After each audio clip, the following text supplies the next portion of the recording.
Are you tired of sending out job applications and not getting interview calls? It can be disheartening and frustrating to be stuck in this loop, especially when you are unsure what's going wrong. Understanding the common hurdles in the job application process is the first step toward turning those rejections into opportunities. So today, I'll be going through 10 reasons why you might not be getting job interviews. With each reason, you will also learn strategies to enhance your chances of landing that next job interview. Let's get started. Number one, there's been a change in the company's needs. Sometimes getting rejected for a job has nothing to do with your skills and qualifications. A company might have gone through unexpected changes that led them to halt their hiring process. If you haven't heard back from the hiring manager after a few days, follow up with them to ask the official status of the position. They may let you know if they've had to pause their recruiting process for any reason. Number two, you're an underqualified applicant. For example, the job and your qualifications simply don't match. Sometimes the skills and experience listed on your resume don't align with what the company is looking for. You see, most companies use an applicant tracking system, ATS, to help them quickly scan your resume and select a pool of qualified job applicants. If you don't know what is ATS, the applicant tracking system, watch this video right here where I walk you through ATS and how to get past it when applying for jobs.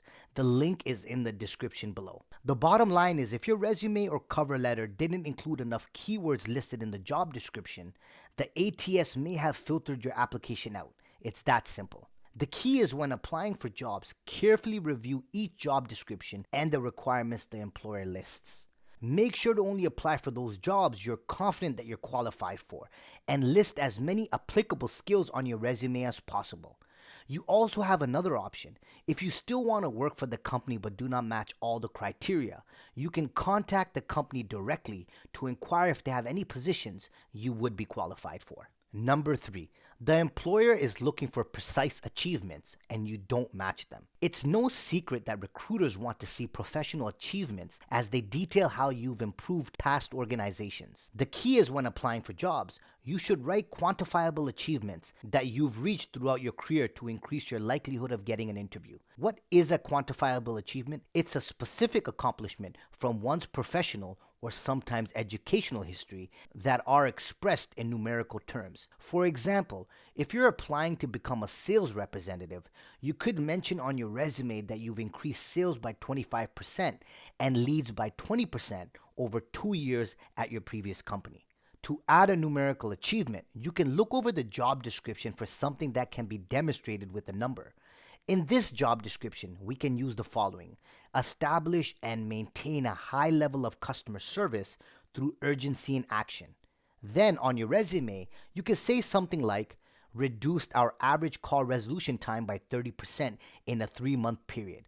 This is just a sample, so please add your own relevant personal achievement from your previous job. Number four, sometimes you're simply overqualified for the position. Employers might hesitate to interview overqualified candidates for several reasons. They might assume you will demand a higher salary than they're willing to pay, or that you will leave the position as soon as a more suitable opportunity arises. Employers might also believe that you won't find satisfaction in the role's level of responsibility or the tasks you're assigned, leading to disengagement, poor effort on your part, and a lack of transparency with your team. If you're applying to positions for which you're overqualified, it's essential to address these concerns proactively.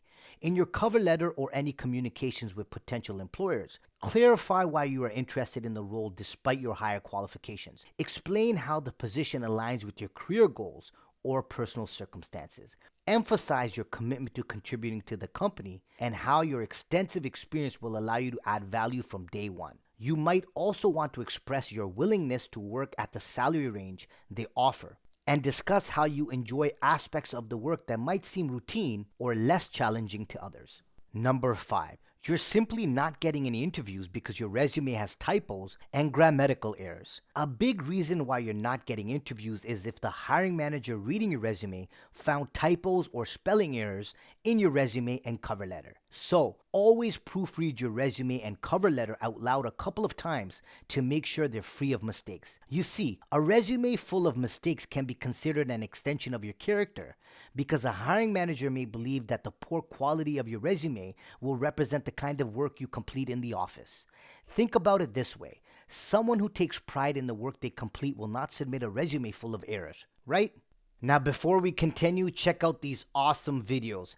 I have posted the links to them in the description below. Also, don't forget to like and subscribe to my channel for more great videos posted every single week. Number 6, that you have an unoptimized resume. Your resume is the primary tool for making a first impression on potential employers.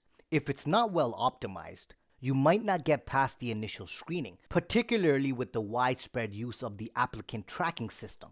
These systems scan resumes for specific keywords and phrases that match the job description. If your resume lacks these keywords or is formatted incorrectly, it may never reach a human reviewer. To optimize your resume, tailor it to each job application by incorporating relevant keywords from the job listing. Use a clear professional format that is easy for both humans and machines to read. Highlight your achievements and quantify them where possible. Avoid using overly complex layouts or elements that might confuse the ATS, such as images or charts. Finally, ensure your resume is updated with your most recent experiences and skills. Remember, a generic resume is less likely to stand out in a competitive job market, so customization and attention to detail are key. Number 7, that you're unable to explain gaps on your resume. Employment gaps can raise questions about your reliability or the circumstances that led to periods of unemployment. Employers might wonder that the reasons behind these gaps could affect your future performance or commitment to the role. To mitigate concerns about employment gaps, be prepared to explain them in a positive light. Focus on any constructive activities you undertook during this time, such as furthering your education, volunteering, freelance projects, or personal development initiatives. If the gap was due to personal or family reasons, you don't need to provide all the details, but be ready to give a brief, honest explanation. Emphasize how the experiences during your gap have prepared you for re-entering the workforce and how they relate to the job you're applying for. If possible, obtain references from people you worked with during your gap period to corroborate your activities and contributions. Number 8, there's simply just too much competition. For some positions, especially in desirable companies or industry, the competition can be fierce. Hundreds or even thousands of candidates might apply for a single opening. In these cases, even qualified candidates might not get an interview simply due to the volume of applications. Continue to apply and consider ways to stand out, such as gaining additional certifications or experience or crafting a more compelling cover letter. Number 9, not following instructions. Job applications often come with specific instructions, such as requested documents, formats, or additional information. Failing to follow these instructions is one of the quickest ways to have your application dismissed. You see, when you don't follow instructions, it suggests to the hiring manager that you have a lack of attention to detail or a disregard for the company's processes. To avoid this pitfall, carefully read and follow all application instructions. If the job posting requests a PDF resume, don't send them a Word document. If it asks for a portfolio of references, make sure to include them. Adhering to the application guidelines demonstrates your ability to follow directions and your respect for the company's procedures. And finally, number 10, a non-customized application. When you apply to multiple jobs using the same resume, it shows a lack of effort and specific interest in the position. Employers can usually tell when a candidate has sent the same resume and cover letter to multiple jobs without altering them to fit each unique role. To make your application stand out, research the company and understand the role's requirements. First, to research the company, do the following. Visit the company's LinkedIn profile and their website to understand more about the history, products, and services. To really stand out, pay close attention to the company's growth by clicking on the Insights tab. Here you can view the total employee count or how many people are working for the company. You can also view the employee distribution by department. Here are the new hire statistics and some of the Noble Company alumni. Here's something very important which you can view as well, the new job openings. This is very important if you plan on staying with the company long term. You can also explore the other tabs here. I highly recommend the Posts tab to read up on the current news in the company.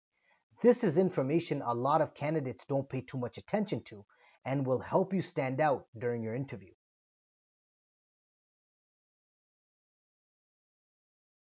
Finally, view other job openings in the company so you get a better idea of what progressive opportunities may be available to you in the long term.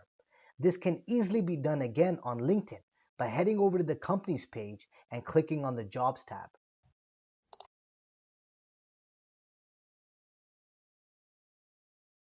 Now, to research the job role, highlight the job requirements as done here in this example. Then use this information to tailor your resume and cover letter, highlighting the experience and skills that are most relevant to the job. Address the cover letter to the hiring manager, if you can find their name, and mention specific details about the company that make you excited about the possibility of working there. Your goal is to show the employer that you're not just looking for any job, you're interested in this job at their company and have put thought into why you'd be a good fit. If you want to learn more on how to land jobs and reach your career goals, don't forget to hit that subscribe and bell notification button to get new videos every single week. Also, don't forget to hit that like button because that motivates me to keep doing what I do. Stay safe, keep smiling, and good luck.